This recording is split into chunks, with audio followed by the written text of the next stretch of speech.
This is your news source evening bulletin for today, Friday, the 19th day of September in the year 2025. I'm Gordon Mosley reporting, and here's what we're tracking tonight. The Ministry of Health today launched the 2025 influenza vaccine, with the first shot being administered at the Eccles Health Center.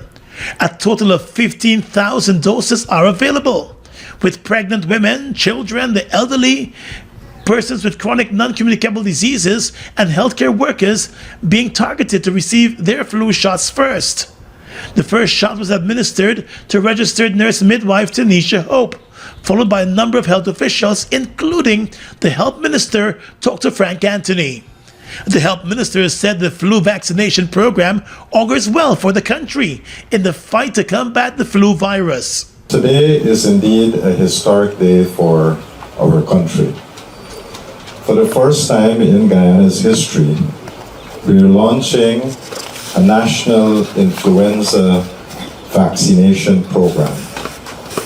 This moment marks a major step forward in strengthening our healthcare system, protecting our most vulnerable, and aligning Guyana with the global best practices in disease prevention. Globally, the flu affects 1 billion people annually, with 3 to 5 million persons developing severe respiratory illnesses. Data coming out of the World Health Organization also indicates that between 290,000 and 650,000 people die annually as a result of the acute viral respiratory disease. The world has witnessed the devastating impact of influenza. And in the year 1918, there was an influenza pandemic. You know, like how we had COVID pandemic, and you saw how many people and how many countries were affected. Back then, in 1918, with the influenza pandemic, we had 50 million persons dying from this virus. That's more people dying from this virus than the people who died in World War I. So sometimes these things, while we treat them in a very harmless way, it can have a severe impact. And some of you might be more acquainted with H1N1 that occurred in 2009. But what this is telling us is that influenza can be very, very dangerous. The health minister said though pandemics don't occur annually, there have been periodic spikes with a few deaths recorded. The vaccine, he said, will therefore help to combat the flu virus, emphasizing that it is safe and will protect persons from the flu. It would not give you flu, but rather it would protect you and your loved ones. These vaccines have been proven to save lives, and that is what we want people to understand. The launch of the influenza vaccination is not just about preventing diseases today. You see, we have all had that recent experience of COVID. And it's not a matter of if we are going to have another pandemic.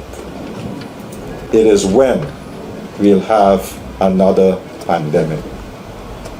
And so if we want to be more prepared for future pandemics, then doing things like this is very important. Because the health minister said every year the virus changes its composition, and it is therefore important for persons to receive the flu vaccine annually.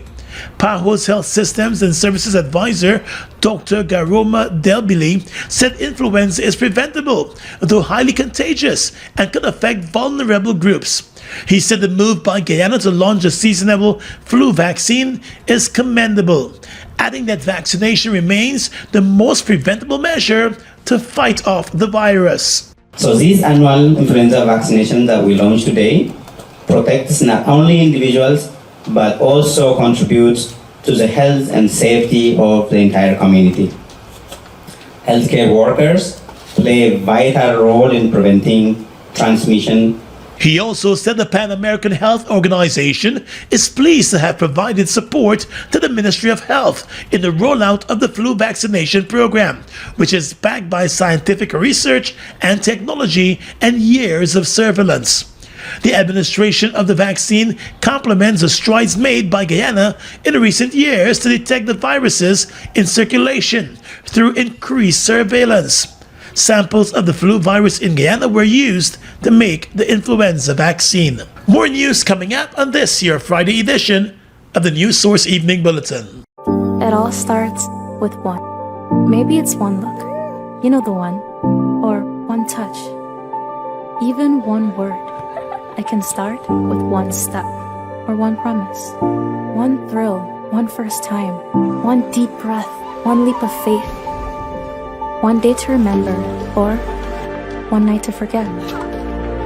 One moment, so many stories that make up one crazy, average, everyday, fabulous life.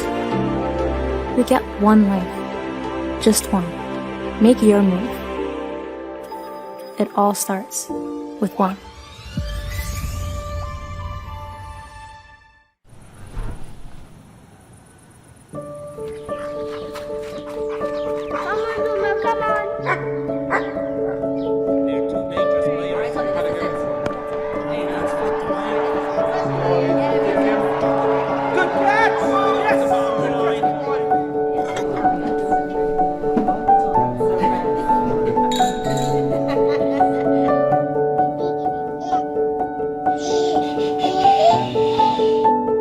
Your own home is so much more than just four walls, floors, and ceilings. It's a lifetime of great memories and stories. Come talk to us and start your journey home today. Republic Bank, we're the one for you. Quartz presents the Home Event 2025, happening now at Quartz stores nationwide. It's the perfect time to refresh your home. Come explore new arrivals, bestsellers, and deals you can't resist. Discover the widest range of stylish furniture, cutting-edge TVs, audio systems, and appliances that are smart and energy efficient, all backed by the Quartz low price guarantee. Our experts will help you choose what you need for your home. Shop with Quartz Ready Finance and get more. Don't miss the Quartz Home Event 2025. Quartz, bringing value home. Get ready, Guyana! It's CPL! It's carnival time! It's time for the biggest party of the year! On Saturday, September 27th, Kingston Beach comes alive with nothing but pure vibes as the Republic Bank, Pan, Brass, and Soca. A night of rhythm, energy, and pure vibes. They should know! Look out for Mixmaster Tony, Selecta Andre, Kun Jazz Steel Ensemble, Guyana Police Force Steel Orchestra, OKC, Omaya Hall, Carlvin Burnett, A.W. Lyrical, The Troy, The Pianist, Heatwave Band, Johan Chukari, Adam Hagley, and the Insomniacs Band. And straight out of Trinidad and Tobago, the one and only Young Bretta. Pan, Brass, and Soca is supported by Republic Bank Limited, Ministry of Culture, Youth, and Sport, Star Party Rentals, Discover Guyana, New GPC, DS Ramsey Hall & Sons Jewelry, German's Restaurant, and Beacon Cafe. Ticket prices of $5,000. VIP access is $20,000. Tickets available at the National Cultural Center box office. Don't forget, Pan, Brass, and Soca, September 27th at Kingston Beach.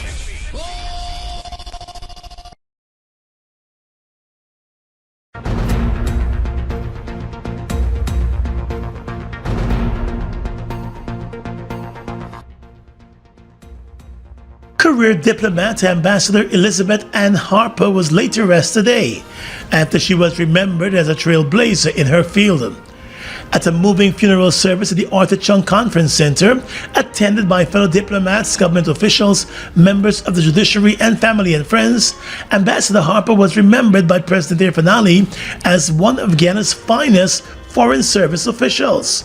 The president said she was an all-rounder who worked in almost every department at the Foreign Ministry before rising to the positions of Director General and Permanent Secretary. Liz, as she was so affectionately called, worked for the entirety of her career in the Foreign Service.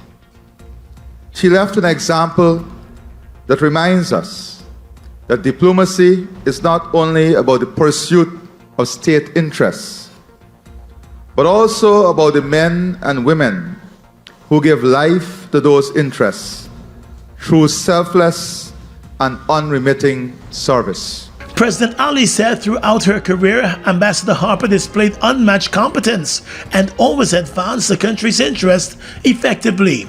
He also said her achievements over the years were attained purely on merit because of her efforts. Liz was a career diplomat in the most complete sense of the word. As you have heard, she started at the entry level and worked her way right to the pinnacle of our foreign service. She serves as an enduring example that you do not need favors, patronage, or political shortcuts to achieve heights in the noble work of diplomatic service. It was noted also that Mrs. Harper's knowledge of the Foreign Service was rare and valuable, and her absence will leave a void at the Ministry of Foreign Affairs. Indeed, the fact that after stepping down from senior administrative roles, she was rehired specifically for those functions was a resounding signal of the technical respect she commanded, not only in Guyana, but across the region. Relatives of the late Guyanese diplomat remembered her taking her work home, but still finding time for her family. Her husband, retired cricketer and cricketing coach Mark Harper, said he will miss their many conversations about diplomacy, family, and cricket. He said he will also remember her faith in God and people. Liz was a remarkable lady, devoted to God and His plan for her life. Her deep devotion to prayer, commitment to Christian journeys served as a guiding light in every sphere of her life. Her Bible was always near, and early in the morning she would open it and say, "Mark, read this passage and God will bless you." It is this profound faith in Jesus Christ that strengthened her and carried her through this last year of her life. In delivering the eulogy, the granddaughter of Elisabeth Ann Harper, Kaya Budu, said away from work, her grandmother would always find time for family. She said she served as a role model for her grandchildren, her children, and many others. Granny was the glue that held us together. She had a way of making every person, family, friend, or stranger feel welcomed and seen. She lived through many eras, and in each one, she remained devoted to her mission of service. Even in illness, when she could no longer hold a pen, she still longed to finish her work. She wanted to inspire. She wanted to guide the next generation, young women, young Foreign Service officers, and young leaders who believed in service above self. Ambassador Elisabeth Harper was also a national awardee. She was decorated with the Golden Arrow of Achievement. Prominent attorney at law Nigel Hughes has resigned from the Constitutional Reform Commission, where he served as one of the representatives of the APNU-AFC. Mr. Hughes tendered his resignation on Tuesday, the 16th of September, to the chairman of the Constitutional Reform Commission, retired Justice Carl Singh. In tendering that resignation, Hughes said he was making way for the incoming leader of the opposition to nominate a new member of the commission. Under the Constitutional Reform Commission bill, the People's Progressive Party Civic nominated 5 members to the commission. The APNU-AFC nominated 4 members, and a new and United Guyana nominated 1 member. The other members of the commission were drawn from a number of various groups.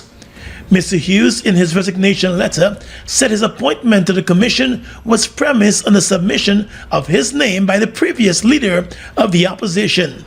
He said his resignation is to facilitate a new leader of the opposition to identify his or her nomination to the commission.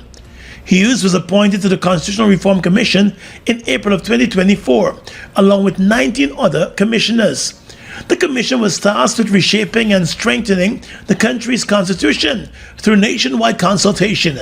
However, more than a year later, it is unclear whether any significant progress has been made. The constitution was last amended in August of 2000. Meanwhile, Hughes' resignation from the commission was almost simultaneous with his resignation from the leadership of the Alliance for Change. In his resignation letter to the AFC's General Secretary, Mr. Hughes said he was taking full responsibility for the party's dismal performance at the September 1 elections, and he's making way for new leadership. The AFC picked up just about 3,610 votes at the elections, making it the party's worst performance at national elections since its formation 20 years ago. Well, 3 months after they joined forces to contest the recently held elections, the We Invest in Nationhood Party and a new and united Guyana appear to be at odds over the allocation of seats in the National Assembly. WIN won a total of 16 seats to become the country's main opposition. And just days after extracting its list of candidates for parliament, the party is being accused of leaving ANAG out in the cold and engaging in cutthroat politics. But Azruddin Mohammed, the leader of the WIN party, told News Source that Nandrani Singh, the Region 4 representative whose name was extracted to take up a seat in the National Assembly, is an ANAG representative. However, Mohammed explained that while there was an agreement in June for the two parties to join forces, ANAG had agreed to contest the elections under the WIN umbrella, emphasizing that the parties are not in a coalition. Because I made a promise to the people that I wouldn't collate with no party.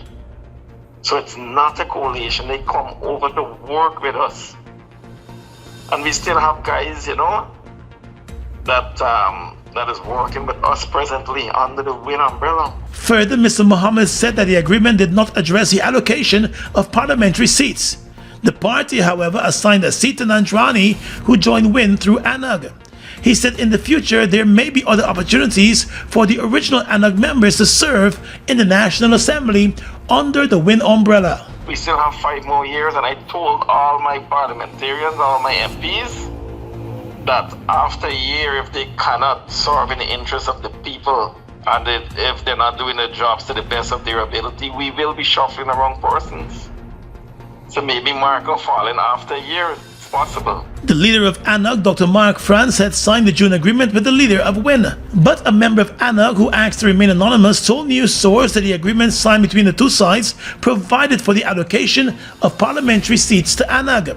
According to that representative, it was agreed that ANAG would be issued a total of 2 seats, won by WIN. The source said while Nandrani Singh was allocated a seat in the House, she was not among the top nominees submitted to the party by ANAG, and there was no consultation ahead of the selection process. Get ready, Guyana! It's CPL! It's carnival time! It's time for the biggest party of the year! On Saturday, September 27th, Kingston Beach comes alive with nothing but pure vibes as the Republic Bank, Pan, Brass, and Soca. A night of rhythm, energy, and pure vibes. They should know! Look out for Mixmaster Tony, Selecta Andre, Kunjaz Steel Ensemble, Guyana Police Force Steel Orchestra, OKC, Omaya Hall, Carlvin Burnett, A.W. Lyrical, The Troy, The Pianist, Heatwave Band, Johan Chukuri, Adam Hagley, and the Insomniacs Band. And straight out of Trinidad and Tobago, the one and only Young Bretta. Pan Brass and Soca is supported by Republic Bank Limited, Ministry of Culture, Youth and Sport, Star Party Rentals, Discover Guyana, New GPC, DS Ramsey Hall & Sons Jewelry, German's Restaurant, and Beacon Cafe. Ticket prices of $5,000. VIP access is $20,000. Tickets available at the National Cultural Center box office. Don't forget, Pan, Brass, and Soca, September 27th at Kingston Beach.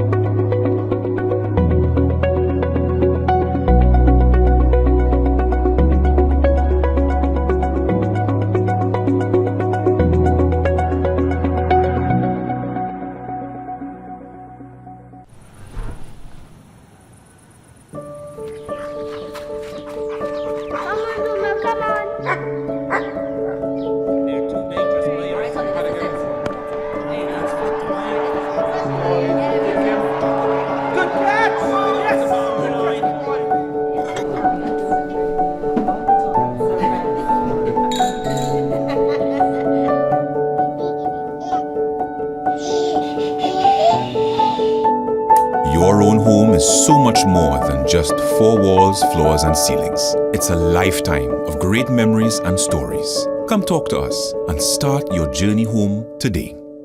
Republic Bank, we're the one for you. Washi.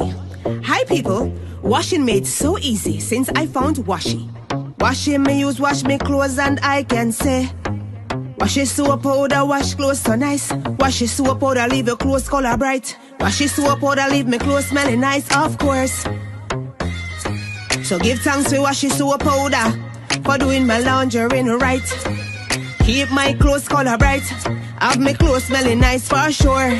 I could not ask for more. Comes in lemon and original.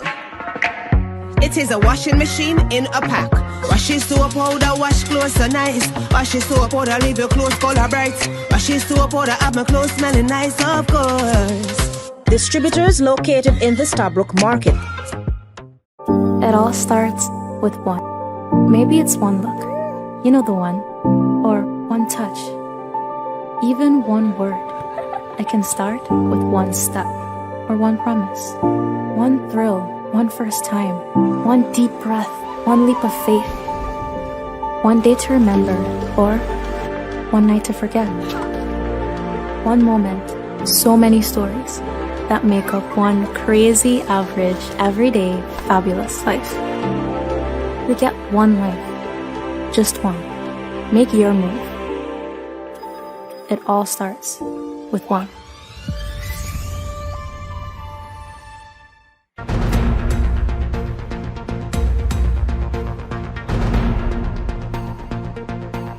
Well, the Private Sector Commission and the Georgetown Chamber of Commerce and Industry have both welcomed the government's Project Rescue Georgetown, which aims to clean up, beautify, and return Georgetown to its past glory of being a garden city.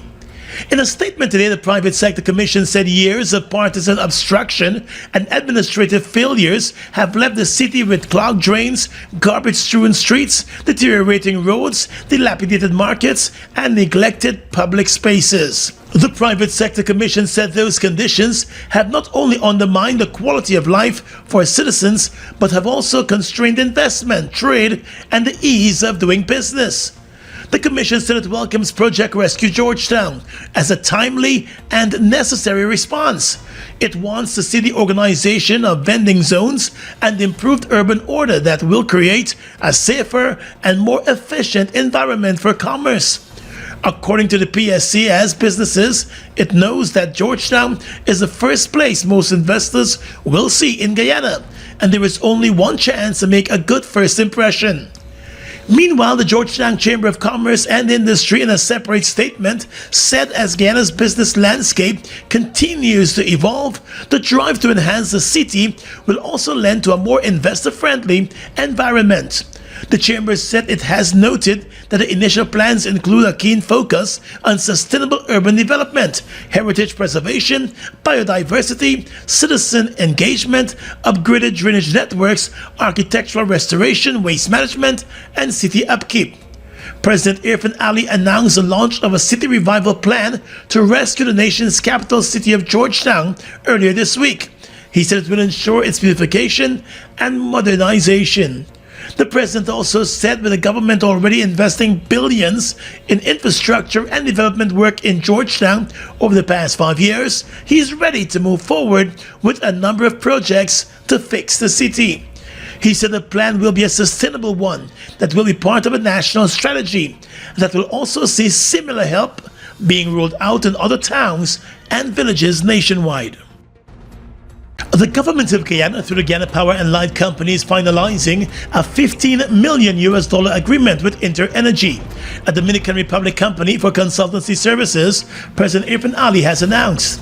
At his press conference earlier this week, the president said InterEnergy will provide critical advice and oversight as the country transitions to smart grid technology to reduce losses and improve efficiency and reliability in the supply of electricity. They're trying to complete negotiations with InterEnergy for a 2-year program that will only cost $15 million that would help in the supervision of all of these projects, plus the modernization of the management system, and a total overhaul of the system itself to enhance efficiency and reliability. InterEnergy, according to the president, will be providing GPL with advisory services, as well as project management and oversight, and capacity building as the power company rolls out the Smart Grid Integration Program. Provision of similar services, the president said, could have cost the country as much as $40 million. He said as GPL transitions to the use of smart grid technology, more investments will be needed. And already the power company has identified a number of major projects that must be undertaken. Now, GPL has outlined a number of major projects that we must invest in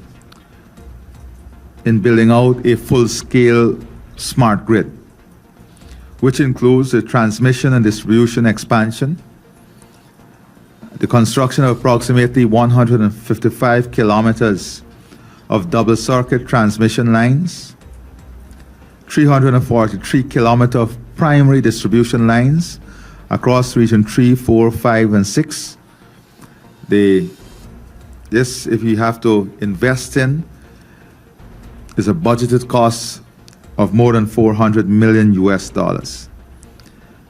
The building out of substations and upgrading of existing substations in Georgetown, Garden of Eden, Kingston, Unverwacht, Edinburgh, Good Hope, Columbia, with smart distribution equipment to support grid automation and reliability at a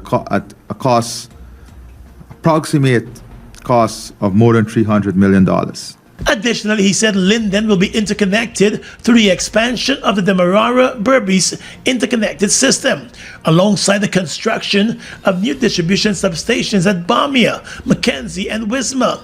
He said additional investments are also needed to protect the underground cables between Vredenhoek and Kingston to prevent disruptions. Those projects, the president said, will complement the gas-to-energy project, which is currently under construction. President Ali also said the intention is to modernize Guyana's electricity infrastructure to reach international standards, enhance energy security, reliability, and resilience, and to enable cost-effective integration of renewable energy and technology to support national economic growth, industrialization, and environmental sustainability. A 20-year-old man from Baramita in the Northwest District was stabbed to death last evening by his 19-year-old reputed wife, who claims that she attacked the man after she was first attacked by him. The dead youth has been identified as Kevin Smith, while the name of the 19-year-old suspect has been given as Nadira James. The two shared a dwelling camp in the same village of Baramita and were in a relationship for the past year, according to a police report. The police said investigators reported that a 19-year-old woman told them that she returned home after consuming alcohol drinks and found her reputed husband lying in a hammock. However, after noticing her, the man allegedly armed himself with a cutlass and lashed the woman to her shoulder. The police said the woman retaliated and used a handmade knife that she had in her possession to stab him to the left side of the chest. The 20-year-old stumbled away from the camp and collapsed and died nearby. The suspect made her way to the Baramita police station, where she filed a complaint and led investigators back to the scene, where the husband was discovered dead. The woman was taken into custody, and a post-mortem examination is to be performed on the man's remains. Investigations are ongoing.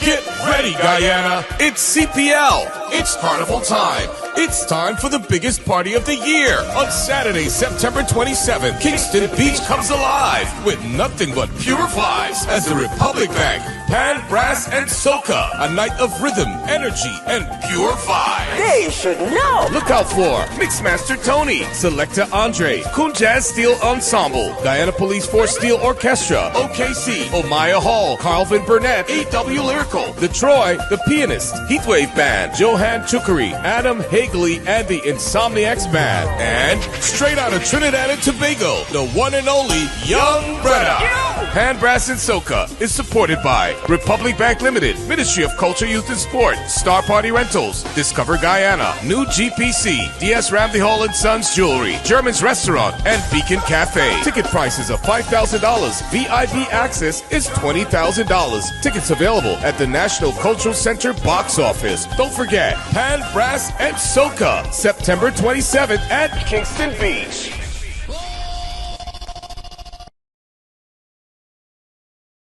Live the island dream. It's your chance to be one of over 100 winners in the Island Dream promotion. Win your share of more than $1 million in cash and prizes. Plus 2 all-inclusive weekend staycations for 2. And that's not all. Score coolers packed with Buster, Turbo, Altitude and Viva. Just buy any can or bottle of Turbo, Buster, Altitude or Viva. Find the code starting with BB. Then visit at Buster Guyana or Turbo_Caribbean on IG or Facebook for details. Live the island dream, get money. Live the island dream. Guyana's economy is rapidly transforming, and we're all part of it. Guyoil is at the forefront of this development by providing reliable and efficient energy and supporting community development from the very core. 100% of Guyoil's profit goes back to building schools, roads, and other important infrastructure that connects our cities and towns, providing fuel to domestic, marine, industrial and aerial transportation. Guyoil has now repositioned itself as market leader in the petroleum industry, building a better future for all of us.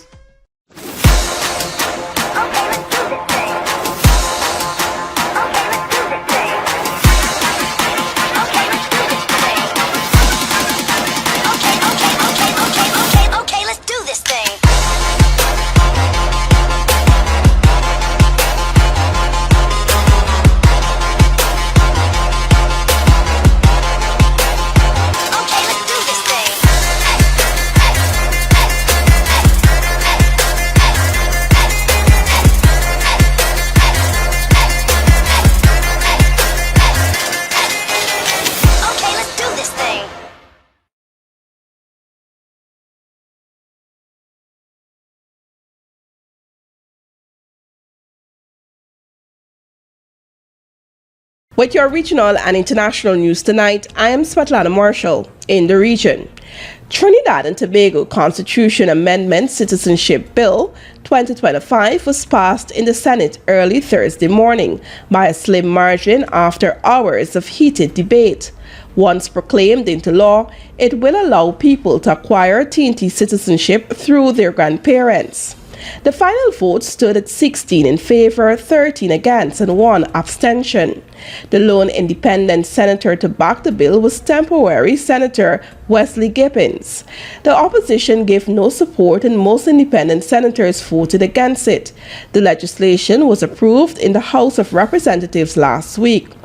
Previously, under Section 17(3) of the Constitution and Section 5 of the Citizenship Act, only second-generation descendants, children of citizens born abroad, were eligible for citizenship by descent. The bill introduces 2 major changes. It allows citizenship by descent through a grandparent who was a citizen at the time of the applicant's birth. It removes the restriction that citizenship by descent could only be acquired through a parent who was not a citizen by descent themselves. Under the new law, a person can become a citizen even if their parent or grandparent was a citizen by descent. Government officials say the legislative change is aimed at strengthening ties with the TNT diaspora and has been touted as a way to widen the pool of athletes available for national sporting teams. Brazil's lower house of Congress has voted to fast-track an amnesty bill backed by the right-wing opposition that could include relief for former President Jair Bolsonaro and his supporters sentenced to prison for their roles in 2023 riots after his electoral defeat. Reuters in a report said Bolsonaro, who is under house arrest, was sentenced last week by a Supreme Court panel to 27 years and 3 months in prison for plotting a coup to overturn the 2022 election, which he lost to President Luiz Lula da Silva. His sons and supporters have touted legislative amnesty as one of his political avenues to freedom, although the legality of such a move remains contentious. 2 Supreme Court justices have already argued that any attempt to pardon those convicted of plotting a coup would be unconstitutional. In a procedural vote, lawmakers voted on Wednesday by a margin of 311 to 163 for an amnesty bill, which has still not been defined, to bypass committee debates and go straight to plenary vote. And finally tonight, international news. The U.S. has, for the 6th time, vetoed a draft resolution at the United Nations Security Council that would have demanded an immediate and permanent ceasefire in Gaza and the release of hostages. According to the BBC, U.S. Deputy Middle East Envoy said the text did not go far enough in condemning Hamas or recognize Israel's right to defend itself. All 14 other members of the Security Council voted in favor of the draft resolution, which described the humanitarian situation in Gaza as catastrophic and called on Israel to lift all aid restrictions. It comes as the UN's humanitarian office warns that the last lifelines for civilians are collapsing in Gaza City as Israel expands its military offensive. In Gaza, thousands of people are continuing to flee the region amid ongoing deadly attacks as Israeli tanks and troops continue to advance on the 3rd day of a ground offensive. The Israeli military launched a campaign in Gaza in response to the Hamas-led attack on southern Israel on October 7, 2023, in which about 1,200 people were killed and 251 others were taken hostage. At least 65,141 people have been killed in Israeli attacks in Gaza since then, according to the territory's health ministry. The ministry says another 435 people have so far died during the war as a result of malnutrition and starvation, including 4 over the last 24 hours. And that's your News Source Evening Bulletin for tonight. I'm Svetlana Marshall, wishing you a safe and enjoyable weekend.